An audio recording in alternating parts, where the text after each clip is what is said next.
ദൈവതിരുനാമത്തിന് മഹത്വമുണ്ടാകട്ടെ. ഏവർക്കും ഹെർമിറ്റ്സ് ടോക്സിലേക്ക് സ്വാഗതം. ഇത് ഹെർമിറ്റ്സ് ടോക്സിൻ്റെ 874 ദിവസം.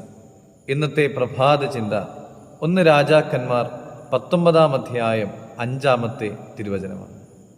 അങ്ങനെ അവൻ ചൂരച്ചെടിയുടെ തണലിൽ കിടന്നുറങ്ങുമ്പോൾ പെട്ടെന്ന് ഒരു ദൂതൻ അവനെ തട്ടി അവനോട് എഴുന്നേറ്റ് തിന്നുക എന്ന് പറഞ്ഞു. ജീവിതത്തിൽ നാം അത്യന്തം ക്ഷീണിച്ചും നിരാശ കൊണ്ടും മുന്നോട്ട് പോകുവാൻ കഴിയാതെ കിടക്കുന്ന സമയമുണ്ടാകും.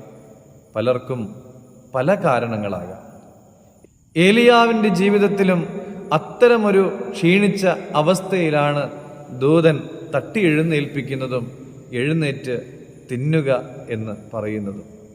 ദൈവത്തിനു വേണ്ടി ആത്മാർത്ഥമായി പ്രവർത്തിച്ചിട്ടും ഒത്തിരിയേറെ ഭീഷണിയും നിരാശയുമൊക്കെ ഏലിയാവിന് നേരിടേണ്ടി വന്നു. അവൻ മരണം വരെ ആഗ്രഹിച്ചു. എന്നാൽ ദൈവം അവനെ തള്ളിക്കളഞ്ഞില്ല. മറിച്ച് ഒരു ദൂതനെ അയച്ചു ഭക്ഷിപ്പിച്ചു. പ്രിയമുള്ളവരെ, ദൈവം നമ്മളെ ഒരിക്കലും ഉപേക്ഷിക്കുകയില്ല.